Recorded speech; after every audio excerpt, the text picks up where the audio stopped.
शोभा मिश्रा और आप सभी दर्शकों का अन्नदाता कार्यक्रम में बहुत बहुत स्वागत करती हूं। हमारे देश का किसान जन का पोषक है, वो श्रम का देवता है, अन्नदाता है और उसमें ही भारत की आत्मा निवास करती है। ऐसे ही किसानों की प्रगति के लिए हम खेती बाड़ी से जुड़ी बहुत सी नई लाभकारी जानकारियां हर रोज सुबह आपके लिए लेकर आते हैं। तो चलिए कार्यक्रम शुरू करने से पहले देखते हैं क्या है आज के अन्नदाता में खास। ऑयस्टर मशरूम उत्पादन की तकनीक,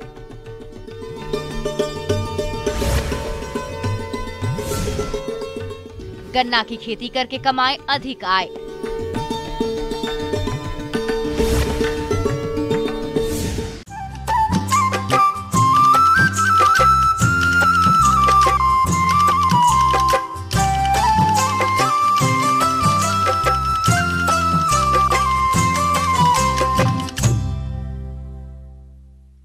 प्रदेश के कुछ किसान भाई सामान्य किसानों से हटकर अधिक लाभ कमाने के लिए मशरूम की खेती करते हैं और अच्छा लाभ भी कमाते हैं। और ये एक ऐसी खेती है जिसे भूमिहीन, सीमांत और लघु किसान आसानी से कर सकते हैं। इसी लाभ को देखते हुए जो किसान भाई ऑयस्टर मशरूम की खेती करना चाहते हैं, वे इसमें कौन कौन से पहलुओं को ध्यान में रखते हुए खेती करें, इस बारे में अधिक जानकारी दे रही हैं भोपाल की विषय विशेषज्ञ डॉक्टर अनीता तिवारी।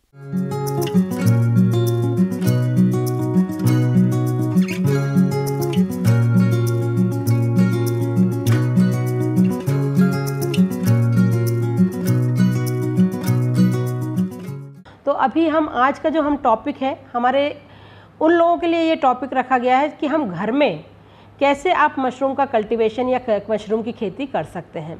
तो आपको ये पता है कि मध्य प्रदेश में हम लोग 2-3 प्रकार के मशरूम हैं जिनको उगा सकते हैं, जैसे ऑयस्टर मशरूम है, बटन मशरूम है और मिल्की मशरूम है। ये जो सीज़न है, अभी ठंड का सीज़न आने वाला है, ऑयस्टर मशरूम का उत्पादन बहुत अच्छे से हो सकता है। अब हमें बीजों की ज़रूरत पड़ती है, जैसे खेती के लिए आप बीजों का उपयोग करते हैं, तो यहाँ पर भी हमें मशरूम के बीजों को हम स्पॉन कहते हैं। हमें उन बीजों की आवश्यकता होती है और उन बीजों को हम लोग लेबोरेटरी में बनाते हैं। बहुत सस्ते रेट में बीज मिलते हैं, 80 रुपये 90 रुपये केजी के रूप में केजी में मिलते हैं और 1 केजी में आपको कम से कम 30 बैग्स बन जाते हैं। किसान भाइयों, यदि हम ऑयस्टर मशरूम की उन्नत किस्मों की बात करें तो इसमें प्रमुख हैं प्लूरोटस सुडोर काजू, प्लूरोटस फ्लोरिडा, प्लूरोटस फ्लैविलेटिस। आप इनमें से किसी भी किस्म का चयन कर मशरूम का उत्पादन कर सकते हैं। इसकी शुरुआत अगर हम करें कि हम इसका कंपोस्ट कैसे प्रिपेयर करेंगे ऑयस्टर मशरूम का, तो कंपोस्ट प्रिपरेशन के लिए हमें या तो पैडी स्ट्रॉ की ज़रूरत पड़ती है या व्हीट स्ट्रॉ की ज़रूरत पड़ती है। और हम पैडी स्ट्रॉ को या व्हीट स्ट्रॉ को पानी में भिगोते हैं। हम एक जो अपना टैंक आता है, जो प्लास्टिक टैंक भी कह सकते हैं, या छोटे जो आपके बर्तन होंगे, उन तगाड़ी बोलते हैं हम लोग गांव में, उन तगाड़ियों में भी अगर आप पानी लेंगे, पानी में भूसे को भिगो देंगे और भूसे को भिगोने के बाद भिगोते वक्त उसमें आपको बेविस्टिन और फॉर्मेलिन कुछ अमाउंट में डालना पड़ता है। जैसे 4% हम लोग फॉर्मेलिन डालते हैं और उसी एवरेज में हम लोग बेविस्टिन का भी यूज़ करते हैं। और जब हम इन लोग इस बेविस्टिन, फॉर्मेलिन और भूसा को पूरी तरह से टंकी होती है प्लास्टिक की टंकी, उसके अंदर आप भिगो दीजिए। रात भर उसको भिगो करके पैक करके, पानी के अंदर होना चाहिए पूरा भूसा, पैक करके हम पूरा सुबह तक मतलब 12 घंटे के लिए रख देते हैं। 12 घंटे के बाद जब हम अपनी टंकी को खोलते हैं तो उसके बाद हम उसमें से पानी को निथार देते हैं और जो भूसा होता है उसको हम एक प्लास्टिक का हमारा बिछाने का एक रहता है, जैसे हम लोग प्लास्टिक बोरियां होती हैं, आपके गांव में बोरियां रहती है, बोरियों को बिछा दीजिए आप, उसके ऊपर उस भूसे को सूखने के लिए थोड़ी देर के लिए छोड़ दीजिए। जैसे ही भूसा सूखने लगेगा, आप देखिए उसकी क्वालिटी हमें चेक करनी पड़ती है। भूसा सूखना नहीं, पूरी तरह से नहीं सूखना चाहिए, उसमें मॉइस्चर रहना ही चाहिए। उसको हमने थोड़ा ड्राई किया, ड्राई करने के बाद हाथ से हम उसको एक मुट्ठी में लेंगे और मुट्ठी में दबा कर देखेंगे। दबा कर देखेंगे तो हम देखेंगे कि हमारे हाथों में तो पानी लग रहा है, लेकिन अगर हाथों के बाहर पानी टपकने लग जाए तो हम ये समझेंगे कि अभी हमारा खाद पूर्ण रूप से बना नहीं है। तो हमें थोड़ी देर के लिए और उसको छोड़ना पड़ेगा। उसके बाद हम उस खाद का उपयोग अपने बैग्स बनाने के लिए कर सकते हैं। तो इस तरह से हमारा खाद प्रिपेयर हो गया। किसान भाइयों, ऑयस्टर मशरूम के स्पॉन की बिजाई करने के लिए भूसे में 68 से 70% नमी का होना आवश्यक होता है और इसके अच्छे उत्पादन के लिए 100 किलोग्राम भूसे में 3 किलोग्राम स्पॉन मिलाना जरूरी होता है। हमें इसमें एक प्लास्टिक बैग की ज़रूरत पड़ती है जो 5 से 10 केजी का होना चाहिए। अब वो प्लास्टिक बैग में हम लोग क्या करते हैं कि जो नीचे से हम उसमें रबड़ लगा देते हैं जिससे वो थोड़ा सा गोलाकार हो जाता है। हमारा जो भूसा बना था, मतलब हमारा जो कंपोस्ट बना था, खाद बना था, अब उस खाद को हम उस प्लास्टिक बैग में हम भरते हैं। अब उसको हम क्या करते हैं, जो प्लास्टिक बैग होता है, मान लीजिए आपका कुछ ऊंचाई का प्लास्टिक बैग होता है, तो पहले हम छोटी सी एक लेयर बनाएंगे अपने कंपोस्ट की, उसके ऊपर बीज डालते हैं और उसके बाद फिर हम उस बीज के ऊपर फिर हमारा कंपोस्ट मतलब जो खाद है वो डालते हैं। फिर उसकी एक छोटी सी लेयर बनाते हैं, एक लिमिटेड लेयर होती है, उसके बाद फिर हम बीज डालते हैं। इस तरह से करके हम 5-7 बार उसमें खाद डालेंगे, बीज डालेंगे, खाद डालेंगे, बीज डालेंगे, इस तरह से करके, और ऊपर हम उसको रबड़ से फिर से पैक कर देंगे। वो जो पन्नी है, पन्नी में हमें छेद करने हैं। आप किसी भी चीज़ से उसमें छेद कर सकते हैं, आप कैंची से कर सकते हैं, आप सूजा लेकर के उससे छेद कर सकते हैं। तो कम से कम 15-20 छेद उसके अंदर करिए, पन्नी में करिए। 7 दिन के अंदर उसमें जहाँ जहाँ आपने बीज डाले थे वहाँ पर सफ़ेद कलर का कुछ नज़र आने लगेगा आपको। तो वो जो सफ़ेद कलर का वो है, इसका मतलब कि आपका बीज फल रहा है, फलित हो रहा है। फंगस का स्पोर है जो आपका, वो पूरा फैल जाएगा और कुछ दिनों के बाद आप देखेंगे कि उसमें कुछ छोटे छोटे गोल गोल बीज से फ्रूट मतलब फल जैसा कुछ निकलना शुरू हुआ। इसके बाद ऑयस्टर मशरूम उत्पादन गृह की अच्छी तरह से सफाई कर लेना चाहिए जिससे कि मशरूम में किसी भी तरह की बीमारी न फैले। इसके अलावा मशरूम गृह का तापमान 23 से 25 डिग्री सेंटीग्रेड होना चाहिए और आर्द्रता 70 से 85% तक बनाएं जिससे कि ऑयस्टर मशरूम का विकास अच्छे प्रकार से हो सके। और जहाँ जहाँ से आपके छेद थे उन सारे छेद में से वो मशरूम खिल करके बाहर आ जाएगा और आप देखेंगे कि 21 दिन के बाद आपकी जो पहली फसल है, हम कहेंगे पहली फसल जो तोड़ने वाली, मतलब आपको मार्केट में ले जाने के लिए जो पहली फसल है वो आ जाती है। तो आपको उस मशरूम को थोड़ा सा घुमाना है, उसका जो जड़ वाला पार्ट है जहाँ पर अंदर से जहाँ से निकला हुआ है उस पार्ट को आपको थोड़ा सा घुमाना है और घुमाने के बाद उसको तोड़ना है। इस तरह से आप हर 6वें दिन दूसरी फसल और उसके बाद फिर तीसरी फसल ले सकते हैं और इस तरह से आप देखेंगे कि आपका बहुत कम कॉस्ट लग के और आप मार्केट तक अपना फसल को लेकर आ गए। किसान भाइयों, अब लेते हैं एक छोटा सा ब्रेक।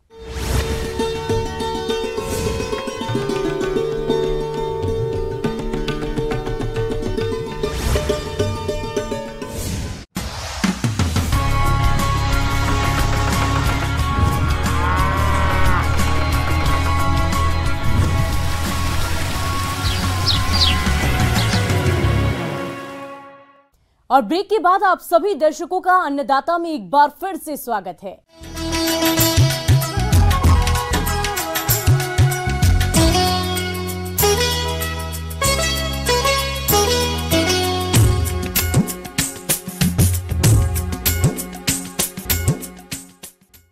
किसान भाइयों, गन्ने की खेती नकदी फसल के रूप में की जाती है। ये एक ऐसी फसल है जिस पर जलवायु परिवर्तन का कोई असर नहीं होता, जिसकी वजह से एक सुरक्षित खेती भी कहलाती है। तो आप गन्ना की उन्नतशील किस्मों का चयन करके खेत की तैयारी करते हुए वैज्ञानिक तकनीक से बुआई कैसे करें, इसकी जानकारी दे रहे हैं कृषि वैज्ञानिक डॉक्टर PB शर्मा।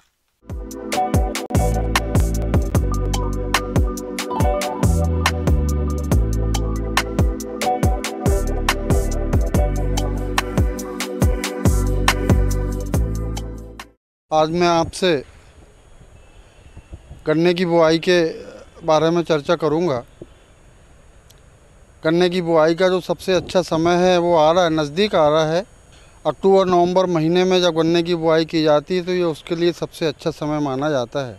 उसकी बड़े अच्छे तरीके से जुताई और तैयारी होना चाहिए, इसके ऊपर आप ध्यान दें। तो अभी जैसा कि देख रहे हैं खेत में बतर आने की स्थिति में पर्याप्त बतर जब आती है उस समय आप आड़ा खड़ा मिट्टी पलटने वाले हल से जुताई कर दें, जिसको मोल्ड बोर्ड प्लाऊ बोलते हैं। आड़ी खड़ी जुताई कर दें। इस जुताई के पहले जो भी देसी खाद यानी कंपोस्ट या गोबर की खाद आप देना चाहते हैं वो आप खेत में बिखेर दें। करीब 10 टन गोबर की खाद प्रति हेक्टेयर की दर से आपको लगेगी और इसको अच्छी तरह मिट्टी के साथ मिला दें। प्लाऊ से जुताई करने के बाद इसमें डिस्क चलाएं, खेत को जो ढेले बन गए हैं उनको भुरभुरा करें, समतलीकरण करें और उसके बाद इसमें जो गन्ने का नाली बनाने वाला यंत्र है उससे नालियाँ बनाएं। तो आप ये मान के चलिए कि आपको रिजर्व से जो नालियाँ बनाना है, कम से कम 1 फीट गहरी नालियाँ आप 3 फीट के अंतर से बनाते चलें। नाली से नाली की दूरी 3 फीट होना चाहिए। ये आपकी पहली आवश्यकता है। नालियाँ बनाने के बाद इन नालियों में आपको जो फास्फोरस, पोटास, जिंक सल्फेट, ये जो उर्वरक हैं, ये आपको आधार मात्रा के रूप में देना है। गन्ना फसल की पकने की अवधि लंबी होने के कारण उर्वरकों की आवश्यकता भी अधिक होती है, इसलिए गन्ने में urea 650 kilogram, single super phosphate 500 kilogram और म्यूरेट ऑफ पोटाश 100 किलोग्राम मात्रा प्रति हेक्टेयर की दर से प्रयोग करना चाहिए, जिसमें से सिंगल सुपर फास्फेट तथा म्यूरेट ऑफ पोटाश की मात्रा बुआई के समय प्रयोग करें और यूरिया की मात्रा को 4 बराबर भागों में बांटकर क्रमशः 30, 90, 120 तथा 150 दिन की अवस्था पर प्रयोग करने से गन्ना की फसल से अच्छा उत्पादन प्राप्त होता है। भूमि की तैयारी करने के बाद आपको जो दूसरा सबसे महत्वपूर्ण बिंदु है वो है किस्मों का चुनाव। किस्मों के चुनाव में मुख्य चीज़ ध्यान रखें कि आपके क्षेत्र के लिए जिस किस्म की अनुशंसा की गई है वो आपको देखना है।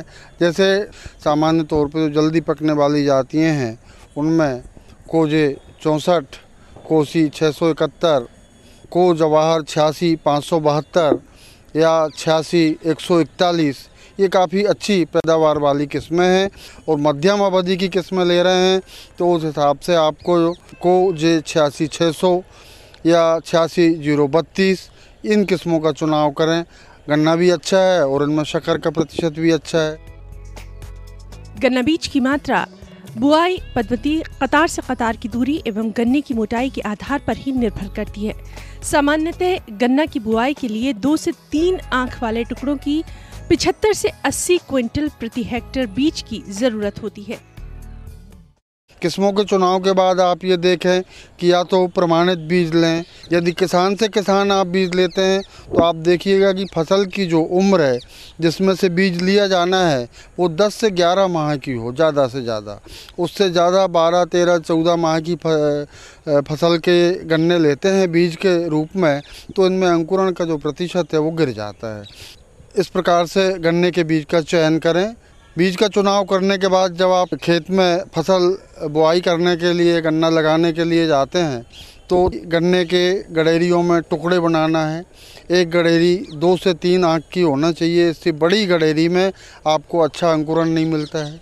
तो 2 से 3 आंख की गडेरी हैं, उनको टुकड़ों में धारदार हथियार से काट के टुकड़े कर लें। अब बोनी करने के पहले बीज उपचार के लिए आप सबसे पहले तो रोगों के लिए डाइथेन M45 और 22-3 का 0.5% घोल बना के और उसमें कम से कम 5 मिनट के लिए ये गन्ने के टुकड़ों को डाल दें कि इसकी बोनी के लिए जो सही समय है आने वाला है 1 अक्टूबर से नवंबर तक, नवंबर के अंत तक आप गन्ने की बुआई करते हैं तो सबसे अच्छा अंकुरण आपको मिलेगा और कीट प्रकोप भी तुलनात्मक रूप से कम होगा। इनके घोल में बीज उपचार करने के बाद फिर गन्ने के टुकड़े को बाहर निकालें और इसको नालियों में बिछा दें।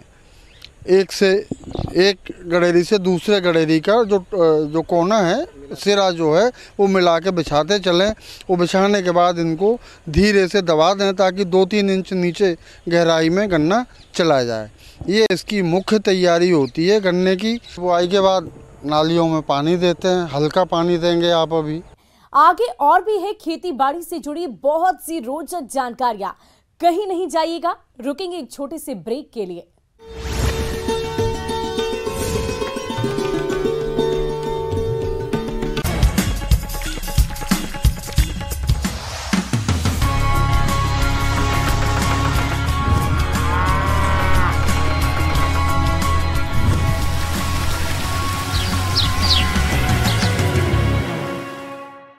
ब्रेक के बाद एक बार फिर से आप सभी दर्शकों का अन्नदाता कार्यक्रम में स्वागत है।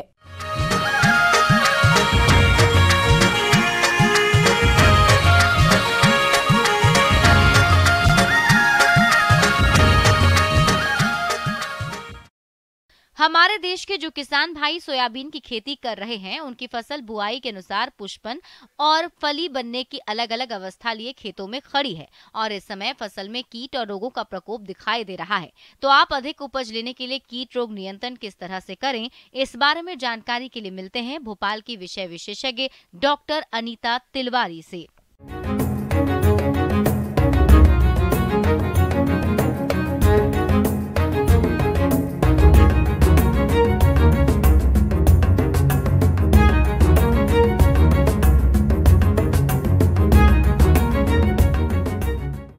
किसान भाइयों, जैसा कि आप जानते हैं अभी सोयाबीन का फसल अपने 30 से 50 दिन वाली जो अपनी स्टेज है उस पर है।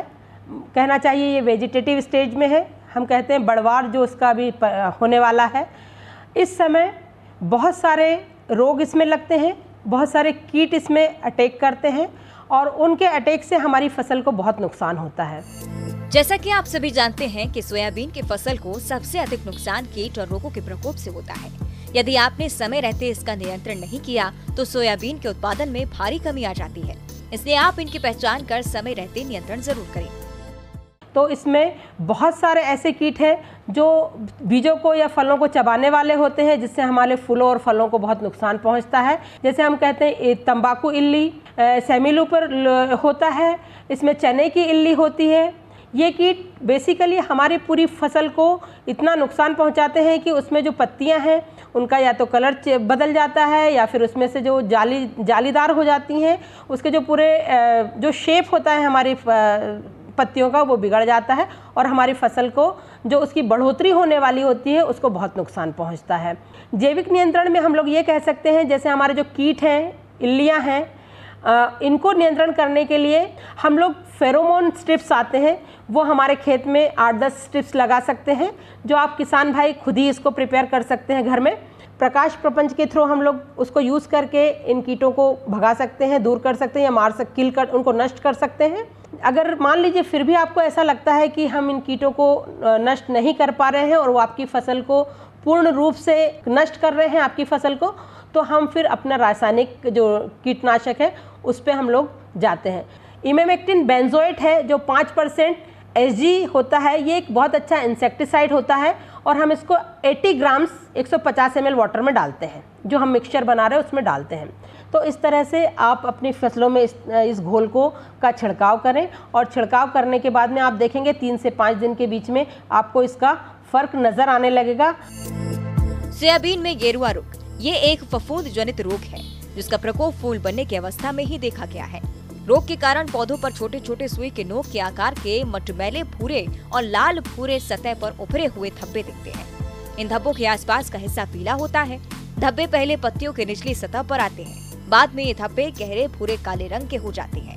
वो धीरे धीरे पूर्ण पत्ती पीली पड़कर सूख जाती है। ग्रसित पत्तियों को उंगली से थपथपाने पर भूरे रंग का पाउडर जैसा निकलता है। इस रोग की रोकथाम के लिए रोगरोधी किस्मों का चयन करें, उचित फसल चक्र अपनाएं। इसके अलावा रोग के रासायनिक नियंत्रण के लिए हेक्साकोनाजोल दवा की 2 मिलीलीटर मात्रा का प्रति लीटर पानी के हिसाब से घोल बनाकर छिड़काव करने पर इस रोग का नियंत्रण आसानी से हो जाता है। इसमें एक आपने देखा होगा mosaic virus, yellow mosaic virus, आपको पीली पीली पत्तियां नजर आती होंगी। इससे आपको ये पता चलता होगा कि ये एक बीमारी है उस फसल में जिसको हम लोग येलो मोज़ेक कहते हैं। ये सफ़ेद मक्खियों के थ्रू ट्रांसमिट होता है, या कहते हैं जो रोगवाहक होता है वो सफ़ेद मक्खियाँ होती हैं। और ये वायरस बेसिकली जैसे ही पत्तियों पे लगता है ये अपने आप में येलो कलर छोड़ने लगता है, तो पूरी पत्तियाँ ही और बल्कि पूरा प्लांट ही पीला नज़र आने लगता है। और इसको हमें किसी भी हालत में अपनी फसल को इससे बचाना रहता है। येलो स्टिकी कार्ड्स होते हैं, उन कार्ड्स का हम लोग यूज़ कर सकते हैं, उससे भी हम इनको नष्ट कर सकते हैं हमारे कीटों को। हम नीम ऑयल का इस्तेमाल कर सकते हैं और नीम ऑयल का इस्तेमाल बेसिकली इन कीटों को नष्ट करने में बहुत लाभकारी होता है। अगर मान लीजिए फिर भी आपको ऐसा लगता है कि हम इन कीटों को नष्ट नहीं कर पा रहे हैं और वो आपकी फसल को नष्ट कर रहे हैं आपकी फसल को, तो हम फिर अपना रासायनिक जो कीटनाशक है उस पर हम लोग जाते हैं कि क्लोरोपाइरिफॉस जो 50% है EC, वो हम 400 ml इसमें डालते हैं और इस घोल का छिड़काव अगर आप करते हैं तो इसमें आप ये देखेंगे कि दोनों का ही बहुत अच्छा इफेक्ट है। 10 से 15 दिन में आपका 10 से 15 दिन तक इसका ट्रीटमेंट चलता है और पूर्ण रूप से आपकी फसल को, आपकी पैदावार को बहुत अच्छा करता है।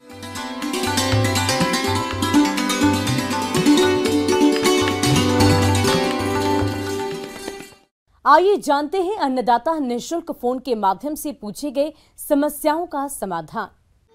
अन्नदाता निःशुल्क फोन संपर्क सेवा के माध्यम से पूछे गए प्रश्नों में से आज हमने जिस प्रश्न को कार्यक्रम में शामिल किया है उसे पूछा है ग्राम तिंदोखर, जिला बिलासपुर के कृषक महेंद्र सिंह ने। ये गाय और भैंसों में थनैला रोग की रोकथाम के बारे में जानकारी चाहते हैं। तो महेंद्र सिंह जी, आपकी जानकारी के लिए प्रस्तुत है कार्यक्रम का ये अंश।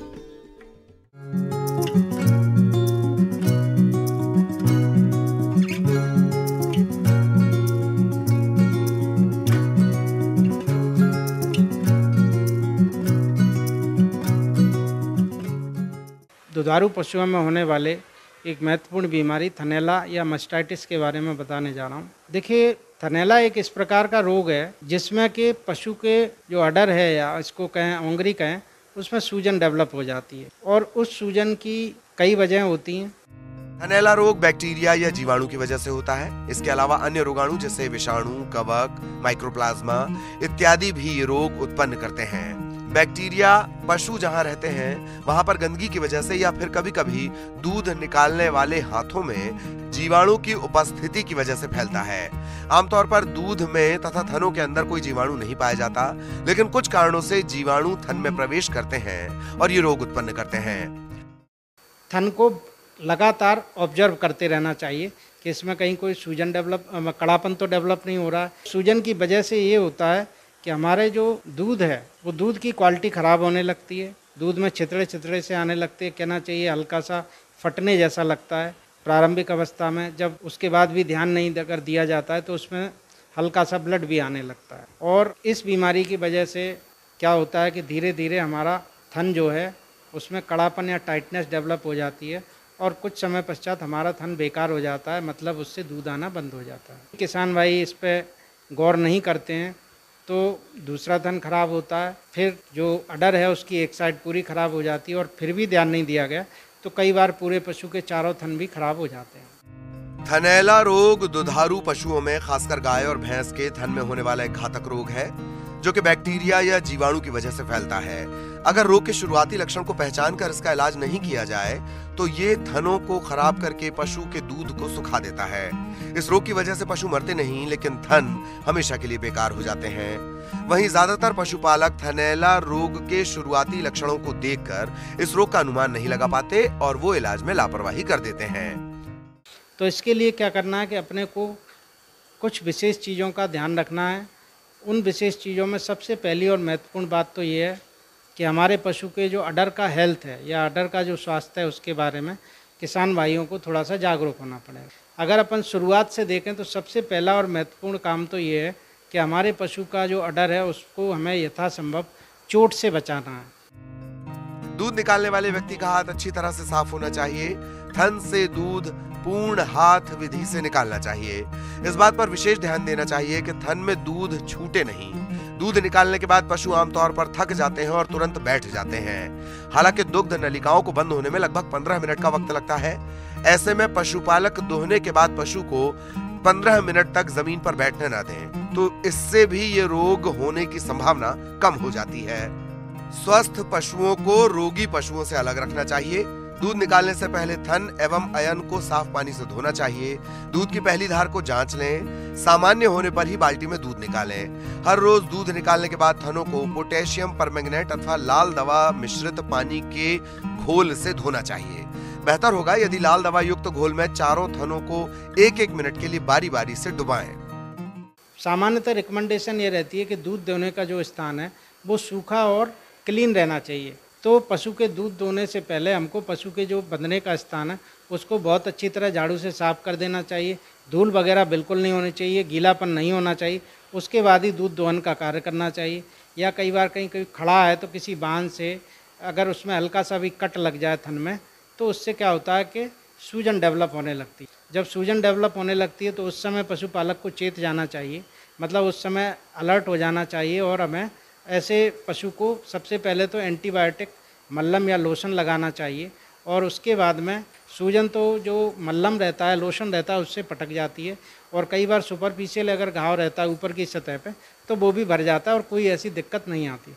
लेकिन जब कभी ये सूजन बढ़ती जा रही है और उसके कारण थन का जो टीट कैनाल रहती है, उस टीट कैनाल में हमको एक कड़ापन महसूस होने लगता है, तो हमें ये अलर्ट हो जाना चाहिए कि थन में मास्टाइटिस होने के चांसेस बन रहे हैं। तो इसके लिए पशु चिकित्सक से तुरंत संपर्क करके एंटीबायोटिक का उपचार कराना चाहिए। किसान भाइयों, कृषि संबंधित समस्या और सुझाव के लिए आप हमें इस पते पर संपर्क कर सकते हैं। प्रोड्यूसर अन्नदाता, news 18, Madhya Pradesh, Chhattisgarh, Ramoji film city, Hyderabad 501512। साथ ही आप हमें ईमेल भी कर सकते हैं। हमारा ईमेल है p18annadatamp@nw18.com। इसके अतिरिक्त आप हमें निःशुल्क हेल्पलाइन नंबर 180088926163 पर सोमवार से लेकर शनिवार सुबह 10 बजे से शाम 4 बजे के बीच संपर्क कर सकते हैं।